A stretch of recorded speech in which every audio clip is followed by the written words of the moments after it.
تبھی اسلام میں انسانوں کی حکومت کا تصور ہی نہیں ہے. انسان تو اللہ کا نائب ہو کے اللہ کے حکم کو زمین پہ نافذ کرتا ہے. ہمارا جو آئین ہے نا پاکستان کا, اس میں پہلی شق یہ کہ حاکم اعلیٰ صرف کون ہے؟ اللہ ہے. وزیر اعظم, ملک کا سربراہ, صدر, یہ اللہ کے نائب ہیں, یہ حاکم نہیں ہیں. یہ خود محتاج ہیں کہ بھئی ان کے لیے کیا حکام دیے ہیں. تو انسان خواہشات کا غلام ہے. وہ چاہتا ہے زمین پر میری حکومت ہو. اللہ چاہتا ہے یہ زمین تمہاری نہیں ہے, حکومت کس کی ہوگی؟ میری.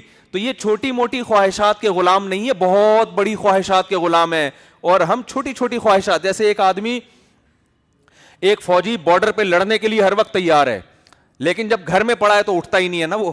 ٹھیک ہے نا, 12 بجے سو کے اٹھ رہا ہے, تو لوگ اس کی اس حالت کو دیکھ کے کہیں گے سست, کچھ بھی نہیں کر سکتا. وہ کہے گا بھائی میں یہاں ہوں, یہاں کوئی کام نہیں ہے بڑا, بارڈر پہ بھیجو تو میں بتاؤں گا.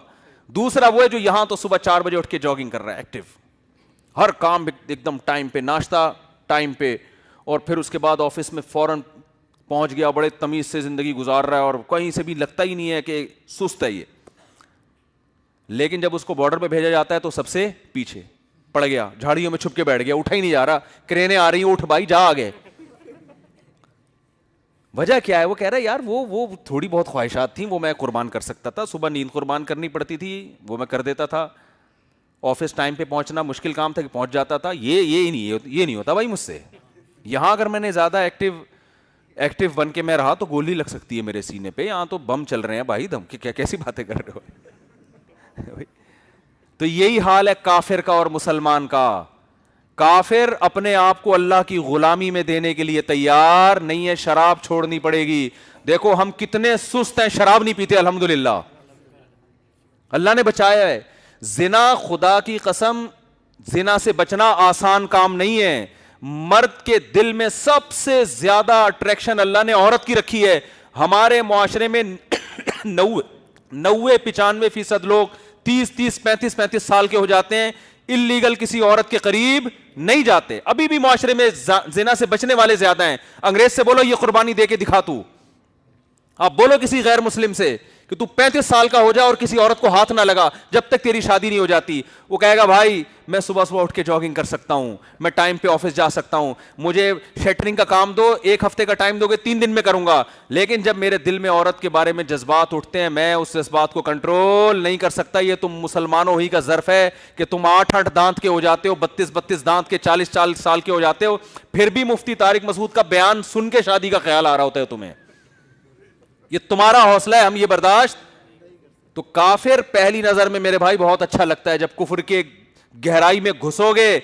اور یاد رکھو ایک کنٹری کے لیے جو قربانی دینے کا جذبہ ہے نا, آپ اگر کمپیئر کرو, یہ بھی مسلمانوں میں ان سے کروڑا گنا زیادہ ہے, ان سے زیادہ ہے. ہمارے پاس وسائل نہیں ہیں, پھر بھی ملک کی حفاظت کر رہے ہیں بھائی. ان وسائل میں ایک ایسے کنٹری کی حفاظت کرنا جو چاروں طرف سے سازشوں میں گھرا ہوا ہو, یہ مسلمان ہونے کی وجہ سے تو ہو رہا ہے. اگر اس میں آپ اسلام نکال دو گے فوج میں تو پھر وسائل کی دنیا میں انڈیا سے بھی نہیں لڑ سکتے, باقی تو ملک دور کی بات ہے. آپ کہہ سکتے ہو ہم نے بڑے بڑے میزائل بنائے, تو یہ جو میزائل جنہوں نے بنائے ہیں نا, جنہوں نے سائنسدانوں نے محنت کی ہے, اس کے پیچھے بھی مذہب کا جذبہ تھا. وہ مذہب کا جذبہ آپ نکال دیتے تو سائنٹسٹ بھی اتنی محنت, کیونکہ ان سائنسدانوں کو اتنا ملتا نہیں ہے بدلے میں جتنی انہوں نے ملک کے لیے قربانیاں دی ہیں. یہی سائنسدان دوسرے ملکوں میں ہوتے ہیں, آپ دیکھو کیا ہوتا ہے ان کا حال. یہی جیسے ہمارے سائنسدان ہیں نا جنہوں نے یہ میزائل بنائے, جنہوں نے بم بنائے, ان بیچاروں کا حال دیکھو کیا ہوا ہے. یہی کسی دوسرے ملک میں ہوتے تو کیا حال ہوتا. تو کیا یہ مذہب کی موٹیویشن مل رہی ہے, یہ جذبہ مل رہا ہے کہ بھائی دنیا دے نہ دے کون دے گا؟ اللہ دے گا.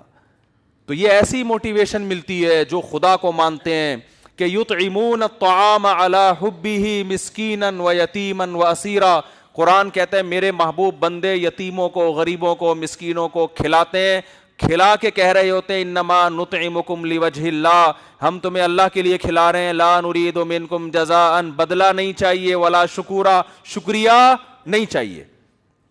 یہ جذبہ, یہ تو کھلانا تو ایک مثال دی ہے نا قرآن نے کہ کھلانا بھی انسانی کی خدمت ہے. تو مراد صرف کھلانا نہیں ہے, ہر محاذ پہ انسان خدا کو سامنے رکھ کے کام کرتا ہے. وہ تنہائیوں میں بھی گناہ سے بچتا ہے, گناہ ہو جائے تو اللہ کے سامنے گڑ گڑا کے توبہ کرتا ہے, معاف کرواتا ہے اللہ سے.